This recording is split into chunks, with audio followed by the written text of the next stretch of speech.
dois m'efforcer de faire la distinction avec toutes ces personnes d'Occident qui, comme Frank Braun et son ami Takata, ont affublé le Reiki de pouvoirs magiques. Il permettrait de soigner et de guérir en canalisant une énergie universelle chez les personnes. Il permet d'utiliser des symboles magiques et d'obtenir des pouvoirs grâce à des initiations basées sur l'effet de croyance ou de placebo.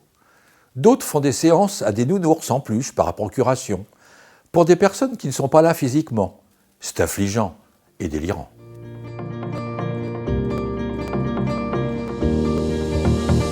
Ils ont l'habitude d'utiliser des mots-clés, énergie universelle, canal Reiki, soin Reiki, massage Reiki, maître Reiki.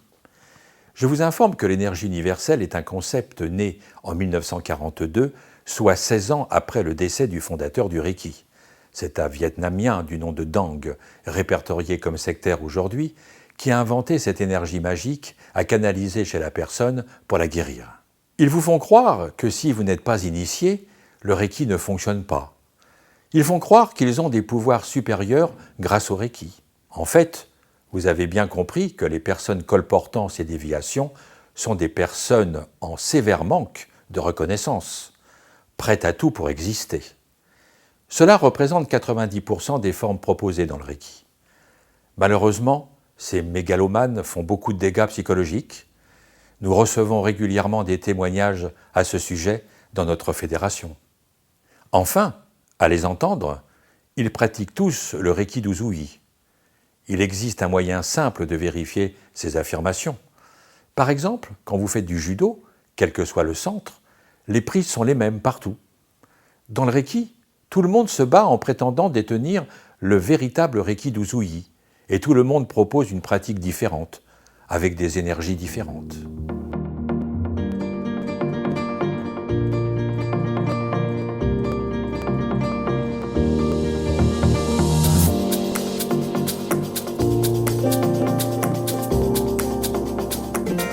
Au décès soudain de Mikao Usui, un de ses élèves, Hayashi, a complètement transformé le Reiki pour en faire une pratique de soins magiques. On peut s'interroger sur les résultats de sa déviation lorsqu'on sait que Hayashi a fini par se suicider devant ses élèves de Reiki. Hayashi a formé Takata. Lisait les livres écrits par les proches de Takata, elle parlait aux fantômes, ressuscitait les morts, changeait les bijoux en or, recollait les doigts entièrement coupés en 3 jours sans cicatrice, et tout cela grâce au pouvoir conféré par les initiations Reiki. Il est aujourd'hui très connu des personnes qui ont effectué des recherches sur le Reiki que Takata a entièrement déformé le Reiki et la vie du fondateur. Elle a transformé le Reiki en pratique entièrement magique, permettant d'accéder à des mondes parallèles et surhumains. Qu'est-ce que cela a à voir avec la thérapie et avec le bien-être expliqué par le fondateur?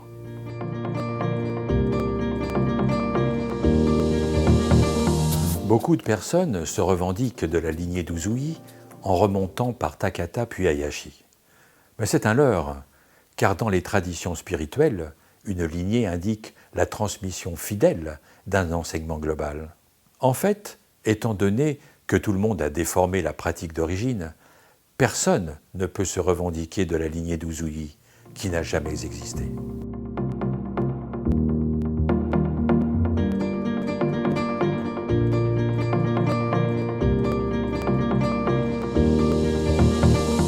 En dispensant un enseignement basé sur la transparence et la vérification par chacun de ce que nous affirmons, nous faisons apprendre le Reiki sans initiation, qui fonctionne pour tout le monde. Notre second centre de formation, Forma Reiki, propose une journée de formation pour les débutants. Sans avoir suivi de rituels magiques d'initiation, les personnes apprennent à pratiquer le Reiki, avec de meilleurs résultats que les déviations du Reiki, puisque les soi-disant crises de guérison n'existent pas en réalité. Il est donc possible, en une journée, de vérifier ce qu'il en est vraiment.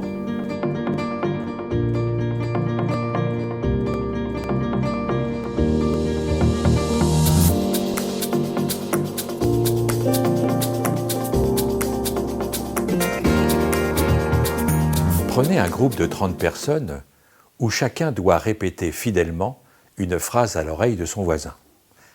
La première murmure, la vache broute paisiblement dans le pré. Au bout de 30 personnes, la phrase est devenue « La chèvre sur le toit appelle à l'aide ». Imaginez donc ce que cela peut donner quand il s'agit d'un enseignement oral inachevé, répété à des milliers de personnes durant des décennies. Plus qu'une évolution, il s'agit d'involution par la déformation. Certains prétendent même avoir amélioré le Reiki d'origine. Mais alors que Mikao Usui était un maître de méditation, ils n'ont aucune connaissance à ce niveau et ne sont rien du tout. Comment prétendre savoir mieux que le fondateur lui-même? C'est comme si une personne prenait les enseignements du Dalai Lama sur l'éveil de la conscience, les revisitait entièrement et prétendait les améliorer, alors que cette personne a fait des études de musique, voire aucune étude.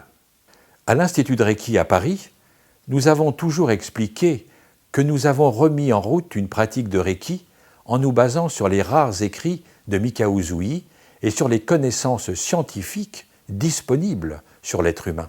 C'est la raison pour laquelle nous parlons de Reiki, s'inscrivant dans le respect de la pratique d'origine du fondateur et non du Reiki d'Usui.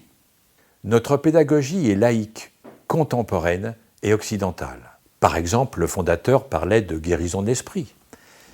Mais comme il ajoutait que cette guérison de l'esprit aidait à rendre l'esprit heureux, il est clair que la correspondance occidentale contemporaine est d'arrêter le mal de vivre, c'est-à-dire être tout simplement heureux dans sa vie.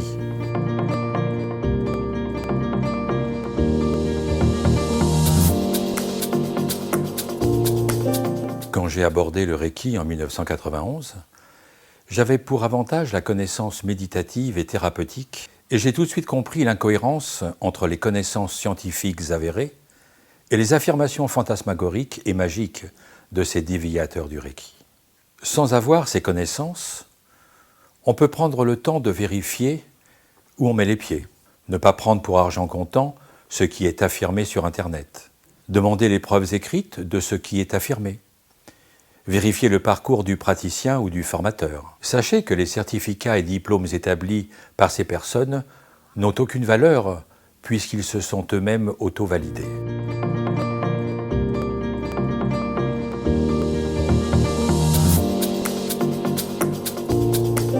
Nous sommes étonnés de voir que depuis des années, beaucoup de personnes convaincues par le concept d'énergie universelle ou de toute autre énergie venant du cosmos, des anges, des maîtres ascensionnés ou d'autres, continuent à nous solliciter pour entrer en formation chez nous afin de crédibiliser leurs croyances via nos diplômes.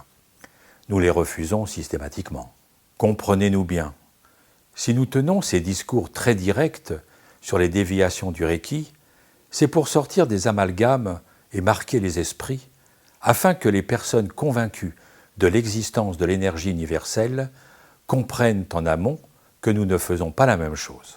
Nos stagiaires nous réclament aussi une communication leur permettant de se démarquer de ces pratiques déviatrices aux yeux de leurs proches et de leur entourage.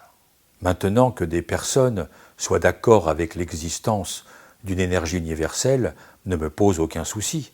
Chacun a le droit de croire ce dont il a envie. Mais il faut rester honnête et ne pas faire croire qu'il s'agit de Reiki. Le Reiki signifie la force de l'esprit, celle de notre esprit, pour aller chercher nos potentiels naturels en nous-mêmes. Pour terminer, beaucoup de personnes se sont fait avoir et cherchent pourquoi, quand on pose les mains sur quelqu'un, il va mieux. Elles ne veulent plus devoir croire sur parole les arguments ésotériques qui leur ont été avancés par les faux Reiki.